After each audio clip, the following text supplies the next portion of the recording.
Assalamualaikum warahmatullahi wabarakatuh. Perkenalkan, saya Samsir, kelas manajemen C. Di sini saya akan menjelaskan tipe-tipe perkembangan ekonomi di berbagai negara. Yang pertama itu perkembangan ekonomi di berbagai negara barat. Pembangunan secara spontan atau spontaneous development.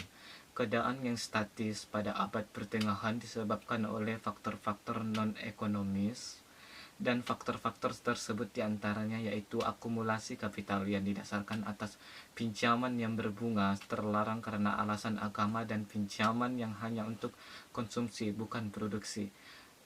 2. Struktur masyarakat didasarkan atas agama dan paham feodal bukan atas nilai material dan ekonomis.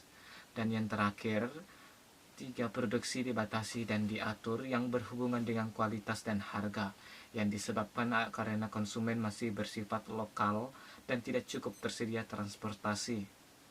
Perkembangan perdagangan dimulai meluas setelah adanya perang salib, itu pun hanya di daerah Mediterranean saja. Perkembangan ekonomi Jepang atau Infosys Development. Jepang mengalami perkembangan ekonomi yang diatur dan dipimpin oleh pemerintah dengan menggunakan kelas feodal sebagai alat, dan dengan bantuan pemerintah menjadikan kelas tersebut sebagai kelas wira swasta. Perkembangan ekonomi ditujukan untuk memodernisasi dan memperkuat kedudukan militer, politik, dan organisasi ekonomi untuk menanggulangi pengorong-orongan dari barat. Jepang tidak mempunyai revolusi harapan yang menarik atau revolution of rising expression. Untuk masa yang lama, penduduk tetap mempunyai tingkat konsumsi yang rendah. Pemerintah memelopori dalam mengadakan investasi baik dalam sektor industri dan perbankan.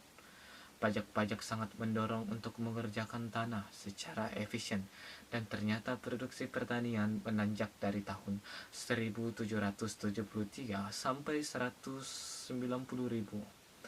Free enterprise, usaha bebas, dianggap sebagai metode yang paling efisien dalam memodernisasi perekonomian. Usaha-usaha swasta dengan cepat dan dapat mengikuti jejak pemerintah. Pendidikan diperluas dengan bantuan pemerintah. Jepang merupakan contoh negara yang telah menyesuaikan diri di bawah pimpinan pemerintah dan perekonomian kapitalis. Berhasilnya perkembangan tersebut di mana penduduk tetap disiplin dan taat kepada pemerintah.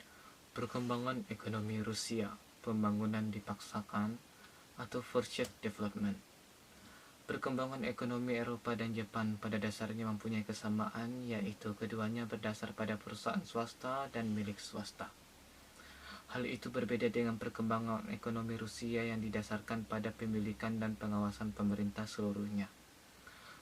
Perkembangan ekonomi berkembang pesat pada industri berat, dan pemerintah selalu mengawasi dan menguasai sektor-sektor strategis vital, yaitu semua mekanisme berskala besar, industri pertambangan, perbankan, dan monopoli perdagangan luar negeri. Perkembangan ekonomi di negara-negara barat lambat dan membutuhkan sumber kapital besar serta pengetahuan teknis yang matang. Kedua faktor tersebut, kapital dan teknologi. Kapital dan teknologi relatif masih sedikit di negara-negara sedang yang berkembang.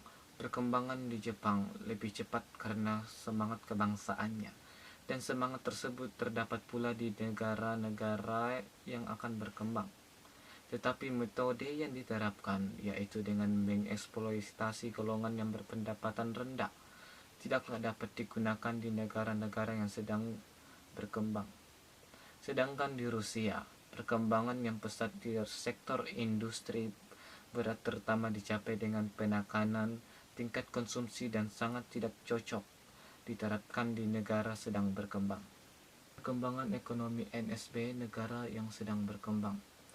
Negara berkembang adalah negara baru merdeka atau sedang giat melakukan pembangunan, sementara negara maju adalah negara industri yang berhasil mengembangkan negaranya.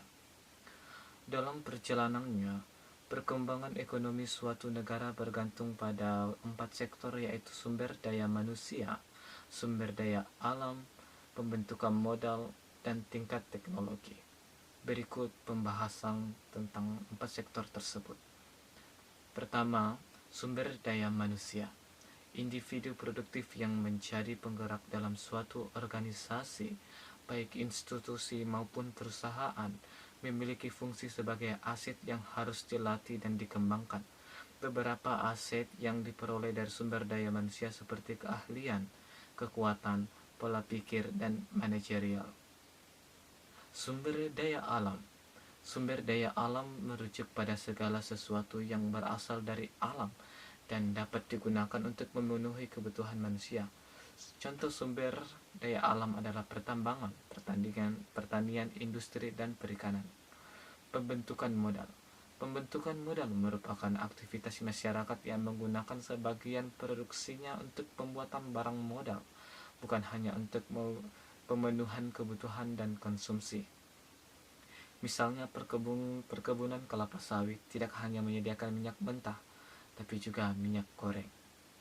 Tingkat teknologi yang terakhir adalah tingkat teknologi yang cara seseorang mengelola sumber daya yang ada untuk menyediakan barang-barang yang diperlukan manusia. Misalnya dulu orang masih memanen padi secara manual, tapi sekarang sudah ada mesin yang bisa digunakan untuk mengganti tenaga manusia. Sekian dan terima kasih, saya Samsir, kelas manajemen C dengan NPN 2020 01 098. Sekian dan terima kasih.